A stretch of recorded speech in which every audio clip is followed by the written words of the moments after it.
Hello student, I am Sunita Jha. हम कर रहे हैं क्लास 8 मैथ्स गणित प्रकाश का चैप्टर 4 कोऑर्डिनेटर और ये हमारे वीडियो का पार्ट 5 है। स्टूडेंट, हम स्टार्ट करेंगे पेज नंबर 102 के फिगर इट आउट से।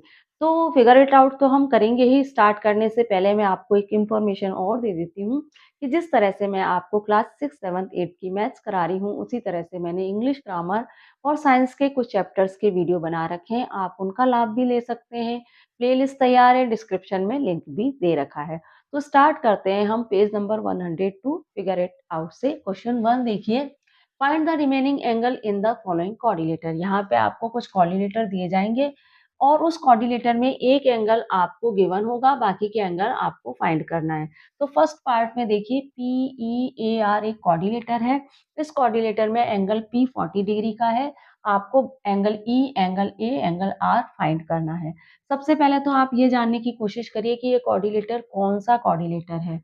आप देखिए, पीई साइड आर ए के इक्वल है और साइड साइड पी आर जो है वो साइड ई ए के इक्वल है।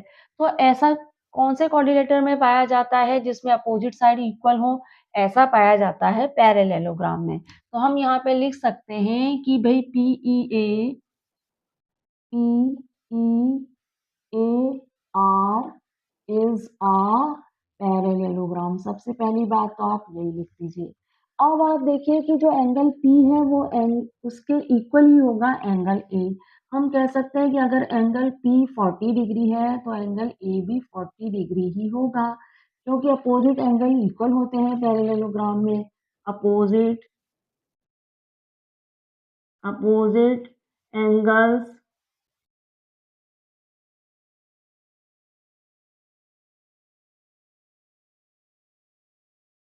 Angles are equal in a parallelogram. अब एंगल ए आपका 40 डिग्री हो गया। अब एंगल ई फाइंड करना है तो आपको पता है कि एक पैरेललोग्राम में एडजेसेंट एंगल का सम 180 डिग्री होता है। तो अगर angle P plus angle E कितना हो गया? 180 डिग्री, क्योंकि sum of adjacent angle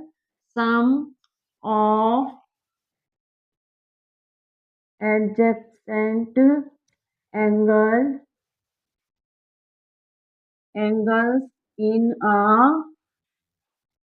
a parallelogram.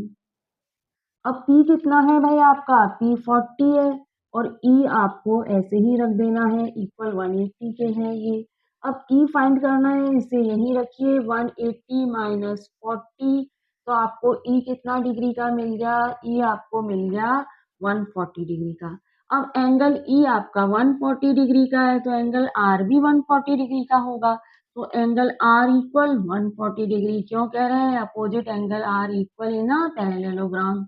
opposite opposite angles are equal in a parallelogram। Clear?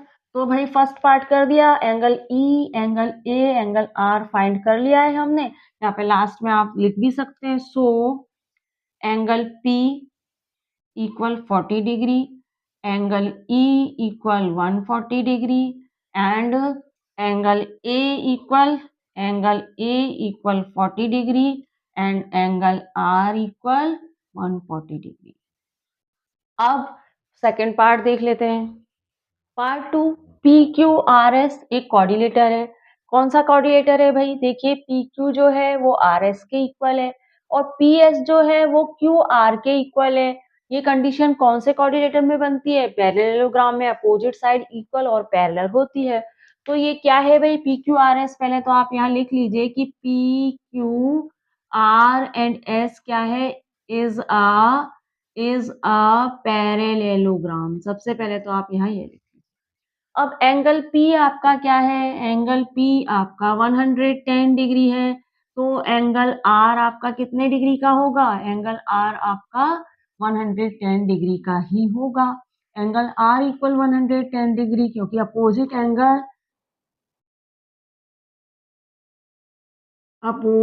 Angles are equal in a parallelogram, एक पैरेललोग्राम में अपोजिट एंगल इक्वल होते हैं, तो angle are आपका 110 डिग्री का होगा। अब मैं कहती हूँ कि angle P plus angle Q equal 180 degree, क्योंकि एडजेसेंट एंगल का सम 180 डिग्री होता है पैरेललोग्राम में। तो सम ऑफ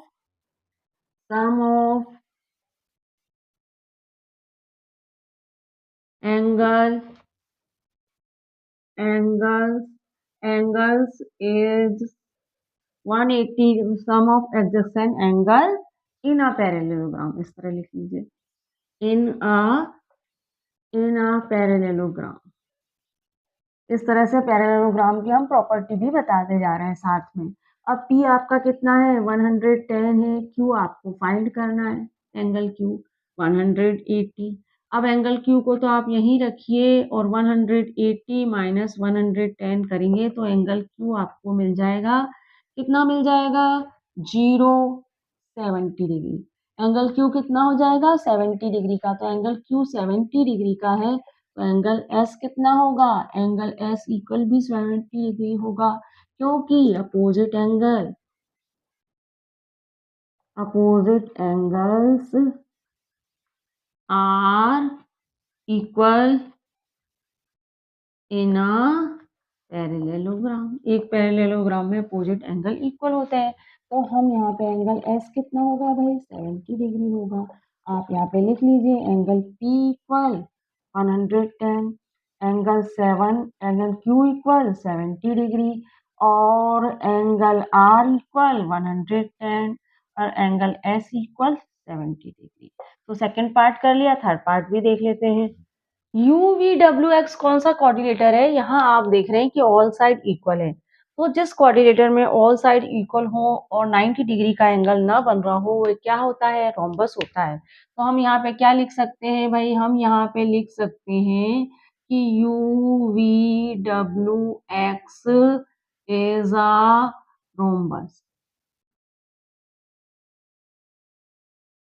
और आप क्या देख रहे हैं यहाँ पे, एक्स वी क्या है, डायगोनल है, तो लिख लीजिए X V is a diagonal. अब आप यहाँ क्या देख रहे हैं इस रोम्बस में कि वी वर्टेक्स पे दो एंगल बन रहे हैं, डायगोनल जो वी वर्टेक्स पे दो एंगल बना रही है। एक एंगल तो ये है जो 30 डिग्री का है, दूसरा एंगल ये है। तो दो एंगल मिल रहे हैं आपको वी वर्टेक्स पे, डायगोनल वी वर्टेक्स पे दो एंगल बना रही है। ये एंगल 30 है तो ये भी 30 होगा, क्योंकि आपको पता है कि जो रोम्बस में डायगोनल क्या करती है, एंगल्स को बाइसेक्ट कर देती है। तो अगर ये 30 है तो ये भी 30 है, इसे एंगल 1 मान लीजिए, इसे एंगल 2 मान लीजिए, एंगल 1 एंगल 2। और ऐसा करते हैं, इसे एंगल 3 मान लेते हैं और इसे एंगल 4 मान लेते हैं। अब आप देखिए कि मैं कहती हूँ कि एंगल वन जो है वह क्या है, इक्वल 30 डिग्री है। तो एंगल 2 जो है वह भी 30 डिग्री है। क्यों कह रही हूँ मैं, क्योंकि आपको पता है diagonal bisect angle in a rhombus. तो यहाँ लिख लीजिए diagonals bisect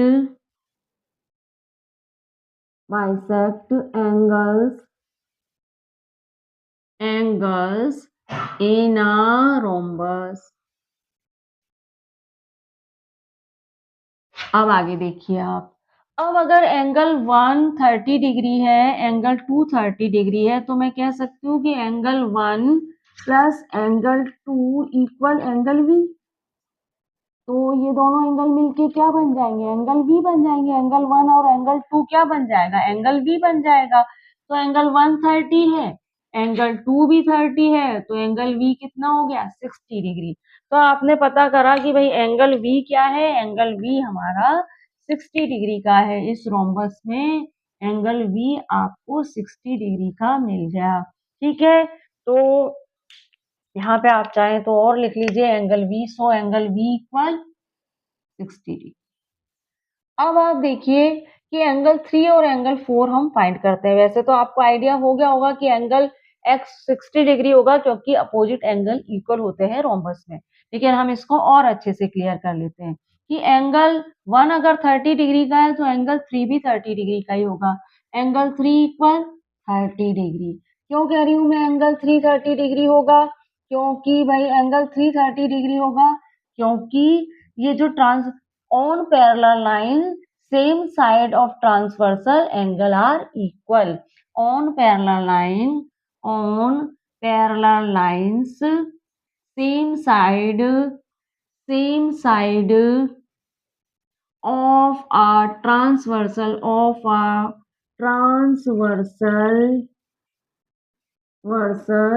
angles are equal. तो सेम पैरेलल लाइन देख रहे हैं आप, ये दो पैरेलल लाइन है और इससे ये ट्रांसवर्सल गुजर रही है, तो सेम साइड पे जो एंगल बनते हैं, बताया था ना आपको, सेम साइड पे जो एंगल बनते हैं वह इक्वल होता है। तो on parallel line same side of transversal angle are equal, तो इसलिए ये पैरेलल लाइन है, ये दो पैरेलल लाइन है और इसकी से इस पे से ट्रांसवर्सल गुजर रही है और सेम साइड पे जो एंगल बन रहे हैं, एंगल 1 और एंगल 3, ये एक दूसरे के इक्वल है। अब एंगल 3 के इक्वल एंगल 4 तो होगा ही क्योंकि एंगल बाइसेक्ट करते हैं, तो एंगल 4 भी 30 डिग्री होगा। Angle 4 equal 30 degree. क्योंकि वैसे आप ये और रीजन दे सकते हैं कि ट्रांसवर्सल जो होती है on parallel line alternate opposite angle are equal on parallel line alternate opposite angle are equal of a transversal। और आप दूसरा रीजन यहाँ पे ये दे सकते हैं कि एंगल 4 भी 30 डिग्री है क्योंकि हम कह सकते हैं क्योंकि diagonal bisect angle in a rhombus. तो डायगोनल यहाँ पे ये वाला रीजन दे देते हैं, कोई सा भी रीजन आप दे सकते हैं, रोम्बस की प्रॉपर्टी हमने अच्छे से पढ़ रखी है। तो diagonal bisect angles in a rhombus. Alternate opposite angle वाला आपको क्लियर हुआ कि भाई देखो ये दो पैरेलल लाइन है, इस पे ट्रांसवर्सल गुजर रही है। अब ये ट्रांसवर्सल जो जब यहाँ एक एंगल यहाँ बना रही है और एक एंगल यहाँ भी बना रही है, तो ये क्या है? अल्टरनेट अपोजिट एंगल है। तो अल्टरनेट अपोजिट एंगल भी इक्वली होते हैं रोम्बस में। ये 30 डिग्री है तो ये भी 30 डिग्री ही होगा। तो on parallel line alternate opposite angle are equal of a transversal. Clear हुआ आपको? और आप एंगल 430 डिग्री और कैसे मान सकते हैं हम? क्योंकि diagonal bisect angle in a rhombus. Diagonal क्या है? एंगल को बाइसेक्ट करती है। अगर एंगल 3 है तो एंगल 330 डिग्री है तो एंगल 4 भी 30 डिग्री ही होगा। अब हम उस हिसाब से कह सकते हैं कि angle 3 plus angle 4 equal angle x मिल जाएगा। एंगल 3 कितना है? 30 डिग्री। एंगल 4 कितना है? 30 डिग्री इक्वल 60 डिग्री। तो एंगल एक्स हमने और अच्छे से क्लियर कर दिया। वैसे तो हम सिंपली बता सकते थे कि एंगल बी अगर 60 डिग्री है तो एंगल एक्स भी 60 डिग्री होगा क्योंकि अपोजिट एंगल इक्वल होते हैं। हमने और अच्छे से क्लियर कर दिया, रोम्बस की प्रॉपर्टी हमने समझी है और हमने और अच्छे से क्लियर कर दिया कि एंगल एक्स जो होगा वो 60 डिग्री का होगा। अब आप देखिए एंगल x 60 डिग्री है तो एंगल u फाइंड कर सकते हैं। एडजसेंट एंगल का सम क्या होता है? 180 डिग्री होता है। तो हम कैसे फाइंड कर सकते हैं? Angle x plus angle u equal 180 degree, क्योंकि adjacent angle sum of adjacent angle sum of ad angle sum of adjacent angle 180 degree होता है। अब एंगल x आपका 60 डिग्री है। एंगल x 60 डिग्री है, एंगल u आपको फाइंड करना है इक्वल 180। तो एंगल u यहीं रखिए, 180 माइनस 60, तो एंगल u आपका कितना हो गया? 120 डिग्री। तो एंगल u हो गया आपका 120 डिग्री। अब एंगल w भी 120 होगा क्योंकि अपोजिट एंगल इक्वल होते हैं रोम्बस में। तो हम क्या कह सकते हैं? एंगल W इक्वल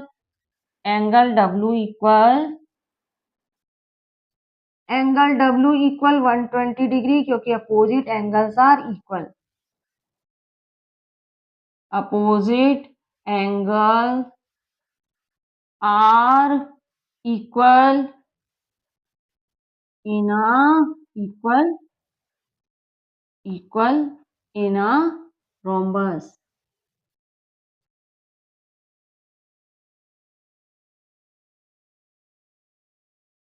अब पार्ट 3 कर लिया है, पार्ट 4 भी देख लेते हैं। पार्ट 4 देखिए, ए ई आई ओ एक कोऑर्डिनेटर तो है ही। कौन सा कोऑर्डिनेटर है? रोम्बस है। ऑल साइड इक्वल नजर आ रही है आपको। और रोम्बस इसलिए भी कह रहे हैं क्योंकि ये 90 डिग्री का एंगल नहीं बना रहा, लेकिन ऑल साइड इक्वल है, तो ये रोम्बस है। तो यहाँ लिख सकते हैं ए ई आई ओ इज अ,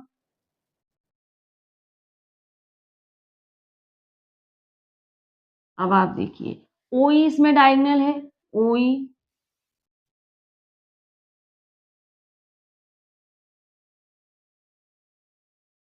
अब आप देख रहे हैं कि ये जो डायगोनल है, ये ई वर्टेक्स पे दो एंगल बना रही है। ई वर्टेक्स पे दो एंगल मिल रहे हैं आपको।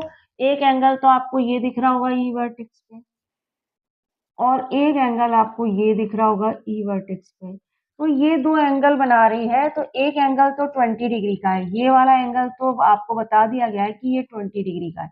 ये एंगल कितने डिग्री का होगा? ये भी 20 डिग्री का होगा। क्यों कह रही हूं मैं? क्योंकि diagonal bisect angle in a rhombus. तो भाई अगर ये एंगल 1 है, ये एंगल 1 है, ये एंगल 2 है, तो मैं क्या कह सकती हूँ? Angle 1 equal 20 degree, angle 2 equal also 20 degree, because diagonal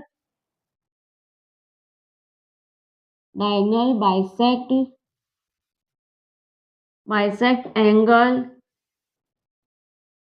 in a rhombus. ठीक है, आगे देखिए। अब मैं यहाँ पे आप ध्यान दीजिए, ये एंगल 3 है, ये एंगल 4 है। इजीली आपको बताना है तो आप कह सकते हैं कि एंगल ओ जो है वह भी, अब पहले एंगल ई तो फाइंड कर लें हम। तो angle 1 plus angle 2 equal angle E हो जाएगा। Angle 1 20, angle 1 20, angle 2 20 equal 40 degree. तो एंगल ई कितना हो गया? 40 डिग्री। तो एंगल ओ अगर आपसे पूछे तो आप इजीली बता सकते हो कि एंगल ओ 40 डिग्री है, क्योंकि अपोजिट एंगल इक्वल होते हैं एक रोम्बस में। लेकिन हम इसको और अच्छे से बता देते हैं कि भाई एंगल 3 जो है वह 20 डिग्री का है। एंगल 3 कैसे है 20 डिग्री का? क्योंकि यहाँ पे क्या है? On parallel line same side of transversal angle are equal. On parallel line, on parallel lines same side of transversal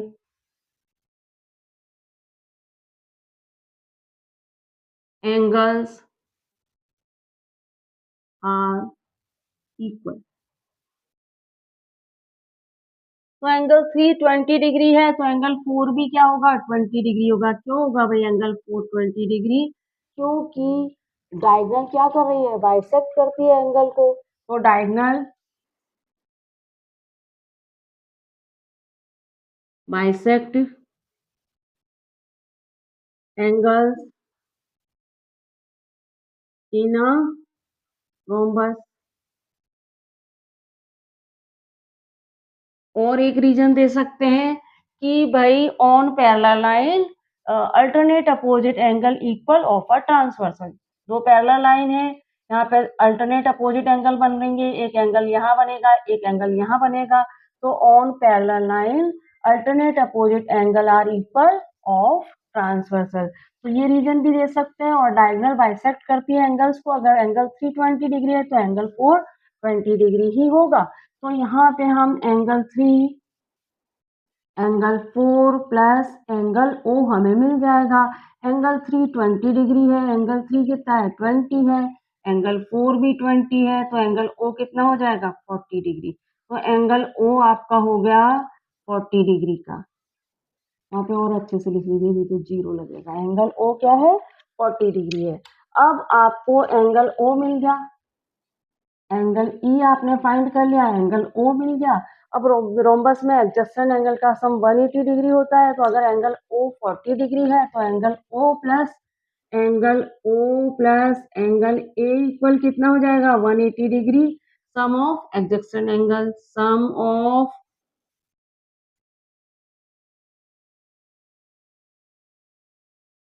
angle, अब एंगल ओ आपका कितना है, 40 डिग्री है। एंगल ए आपको फाइंड करना है, इक्वल 180 डिग्री के है। तो एंगल ए आप यहीं रखिए, 180 माइनस 40, तो एंगल ए कितना हो जाएगा आपका, 0 4 140 डिग्री। एंगल ए कितना हो जाएगा, 140 डिग्री का। और एंगल ए 140 डिग्री का है, तो भाई एंगल आई कितना होगा, एंगल आई भी 140 डिग्री होगा, क्योंकि अपोजिट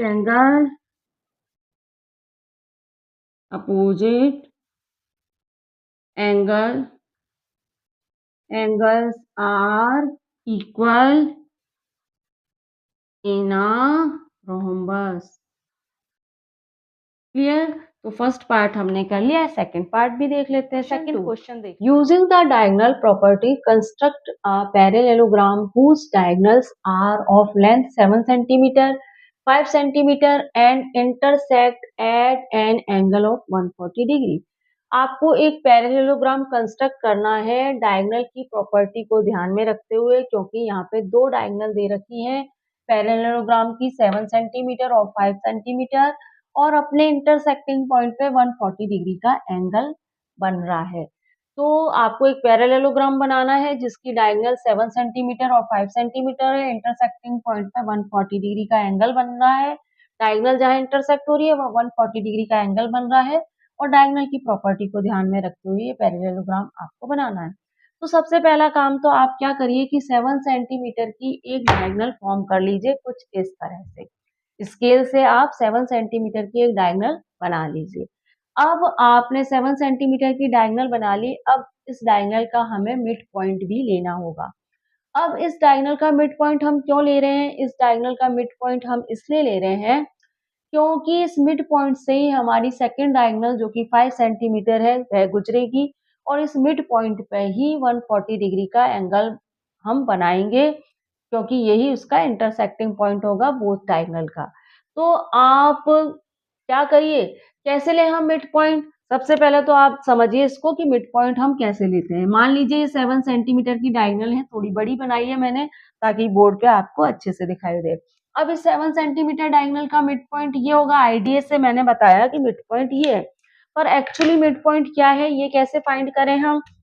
आप करिए, क्या करिए, अपना compass more than half open करिए, लाइन सेगमेंट जितनी भी आपको दिख रही है उससे मोर देन हाफ अपना कंपास ओपन करिए। इतना कर लिया, एक आर्क आप इस साइड लगाइए, एक आर्क आप इस साइड लगाइए, इस साइड से भी, इस लाइन सेगमेंट के इस साइड से भी आप एक आर्क इधर लगा दीजिए और एक आर्क आप इधर लगा दीजिए। लगा दिया आर्क आपने। अब क्या करना है, इन दोनों आर्क, ये आर्क जहां इंटरसेक्ट हो रही है वहां से लाइन सेगमेंट बना लीजिए एक इस तरह से। ये आर्क इंटरसेक्ट हो रही है, यहाँ से एक लाइन सेगमेंट बनाइए कुछ इस तरीके से। और ये यहाँ पे ये जो इंटरसेक्टिंग पॉइंट है ये ही क्या है, मिड पॉइंट है। डायगोनल 7 सेंटीमीटर की ये जो डायगोनल है इसका मिड पॉइंट है ये। इस मिड पॉइंट पे हम क्या करेंगे, प्रोटेक्टर का सेंटर रखेंगे और 140 डिग्री का एंगल लेंगे। 140 डिग्री का एंगल भी मिल जाएगा यहाँ पे हम इस मिड पॉइंट पे प्रोटेक्टर का सेंटर रखने पे। और हम क्या करेंगे, हमें 5 सेंटीमीटर की डायगोनल भी मिल जाएगी जो हम बोथ साइड इंक्रीज कर देंगे, इस मिड पॉइंट से इस साइड भी और इस साइड भी। देखिए किस तरह से, सबसे पहले तो हम प्रोटेक्टर का सेंटर रखेंगे मिड पॉइंट पे और 140 डिग्री का एंगल मार्क कर लेंगे। ये हमारा 140 डिग्री का एंगल भी है और साथ में 5 सेंटीमीटर की डायगोनल भी है। तो हम क्या करेंगे, मिड पॉइंट से बोथ साइड लाइन बनाएंगे, दोनों साइड हम लाइन बना देंगे। अब 5 सेंटीमीटर हमें लेना भी पड़ेगा, आप 140 मार्क कर लीजिए पहले तो, और 5 सेंटीमीटर हमें लेना है तो इसका मतलब क्या है कि दोनों साइड 2.5 सेंटीमीटर होगा, क्योंकि डायगोनल बाइसेक्ट होती है पैरेललोग्राम में। तो टू स्केल से क्या करिए, दोनों साइड 2.5 मार्क कर लीजिए। दोनों साइड 2.5 आपने मार्क कर लिया। अब हमने 7 सेंटीमीटर की डायगोनल बना ली है, 5 सेंटीमीटर की डायगोनल, और उसका मिड पॉइंट निकाल लिया। मिड पॉइंट से 5 सेंटीमीटर की डायगोनल निकाल दी और इन दोनों डायगोनल के इंटरसेक्टिंग पॉइंट पे 140 डिग्री का एंगल भी बना लिया। अब इन डायगोनल के एंड पॉइंट को आप ज्वाइन कर दीजिए। एंड पॉइंट को ज्वाइन करने पे हमें कुछ इस तरह का फिगर मिलेगा और ये क्या है? ये एक पैरेललोग्राम ही तो है जिसमें अपोजिट साइड इक्वल और पैरेलल आपको नजर आ रही होंगी। इस पैरेललोग्राम को हम नाम दे देते हैं ABCD। तो हमने पैरेललोग्राम ABCD बना लिया और क्वेश्चन 2 भी हमारा हो गया है। क्वेश्चन 3 हम नेक्स्ट स्लाइड में देखते हैं। Question 3. Using the diagonal property, construct a rhombus whose diagonal are of length 4 cm and 5 cm. Diagonal property को यूज करते हुए कंस्ट्रक्ट करना है रोम्बस जिसकी डायगोनल 4 सेंटीमीटर और 5 सेंटीमीटर की हो। तो हम 4 सेंटीमीटर की डायगोनल भी ले सकते हैं और 5 सेंटीमीटर की डायगोनल, दोनों में से कोई भी डायगोनल पहले ले सकते हैं। तो हम ऐसा करते हैं, 5 सेंटीमीटर की डायगोनल बना लेते हैं स्केल को यूज करके। कुछ इस तरह से बनेगी 5 सेंटीमीटर की डायगोनल। अब आपको क्या करना है, इस डायगोनल का मिड पॉइंट फाइंड करना है। कैसे फाइंड करेंगे आपको अलग से बता देती हूँ। मान लीजिए ये 5 सेंटीमीटर की डायगोनल है, इसका मिड पॉइंट आईडी से आप देखेंगे तो ये आपको मिलेगा। अब हम क्या करेंगे, कंपास और पेंसिल को यूज करेंगे और कंपास और पेंसिल को मोर देन हाफ ओपन करेंगे। मोर देन हाफ ओपन करके हम क्या करेंगे, इस तरह से आप मोर देन हाफ ओपन कर लीजिए और एक आर्क आप इधर लगाइए, एक आर्क आप इस साइड लगाइए और इस पॉइंट से भी, इस लाइन सेगमेंट की इस पॉइंट से भी एक आर्क इधर लगेगा और एक आर्क इधर लगेगा। इस तरह से आप क्या करेंगे, आर्क लगाएंगे और इनको ज्वाइन कर देंगे। इनको ज्वाइन करने पे आपको इस तरह से आर्क बना लिया आपने। अब आप इन आर्क्स को ज्वाइन करेंगे तो आपको मिड पॉइंट मिल जाएगा इस 5 सेंटीमीटर की लाइन सेगमेंट का। अब आपको पता है कि हम जो 4 सेंटीमीटर की सेकंड डायगोनल बनाएंगे वह हम क्या करेंगे, इसी लाइन सेगमेंट के ऊपर बना लेंगे। ऐसा हम क्यों कर रहे हैं, मिड पॉइंट तो ये है लेकिन 4 सेंटीमीटर की डायगोनल हम इसी लाइन सेगमेंट के ऊपर बना लेंगे, क्योंकि आपको पता है रोम्बस में डायगोनल जो होती हैं वो परपेंडिकुलर बनाती हैं, 90 डिग्री का एंगल फॉर्म करती हैं। तो हम डायगोनल इस तरह से 4 सेंटीमीटर की डायगोनल इस तरह से बनाएंगे तो ये एक परपेंडिकुलर बनेगा। वहां पे जितने भी एंगल बनेंगे, ये एंगल, ये एंगल, ये एंगल, ये सब 90 डिग्री के होंगे। तो ये 4 सेंटीमीटर की डायगोनल है तो हमें करना क्या होगा, स्केल लेंगे हम। स्केल से आप देखिए हम क्या करेंगे, स्केल से हम 0 डिग्री से 0 सेंटीमीटर से 2 सेंटीमीटर तो ऊपर की ओर मार्क कर लेंगे। स्केल से 0 सेंटीमीटर से 2 सेंटीमीटर तो हम ऊपर की ओर मार्क कर लेंगे। अब जैसे मान लीजिए कि ये यहाँ पे 2 सेंटीमीटर है और ये यहाँ 0 है, तो हमने यहाँ पे मार्क कर लिया, 2 सेंटीमीटर ऊपर की ओर मार्क कर लिया। अब हम क्या करेंगे, 2 सेंटीमीटर ही हमें नीचे की ओर लेना है, तो हम क्या करेंगे, हमारा कंपास और पेंसिल ओपन करेंगे। कंपास और पेंसिल ओपन करके 2 सेंटीमीटर का हम 2 सेंटीमीटर हम ले लेंगे। इस तरह से ले लिया हमने 2 सेंटीमीटर। अब ये 2 सेंटीमीटर हम नीचे की ओर भी मार्क कर लेंगे इस तरह से। इस तरह से हम 2 सेंटीमीटर नीचे की ओर भी मार्क कर लेंगे। अब आप देखिए यहाँ पे 2 सेंटीमीटर यहाँ है, 2 सेंटीमीटर इधर है, तो ये 4 सेंटीमीटर की डायगोनल हो गई। अब ये दोनों डायगोनल के एंड पॉइंट को हमें ज्वाइन करना है कुछ इस तरह से। दोनों डायगोनल्स के एंड पॉइंट को आप ज्वाइन कर दीजिए कुछ इस तरह से। ज्वाइन करने के बाद हमें कुछ इस तरह का फिगर मिल जाएगा जिसे हम नाम दे सकते हैं PQRS। तो हम इसको किस तरह से डिफाइन कर सकते हैं कि भाई PQRS इज अ रोम्बस।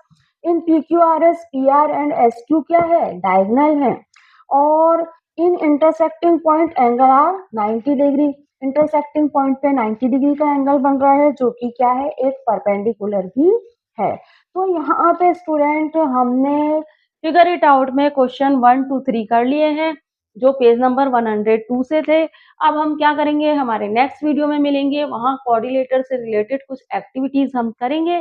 तो मिलते हैं नेक्स्ट वीडियो में। चैनल को लाइक शेयर सब्सक्राइब करना मत भूलिएगा। Thank you for watching student.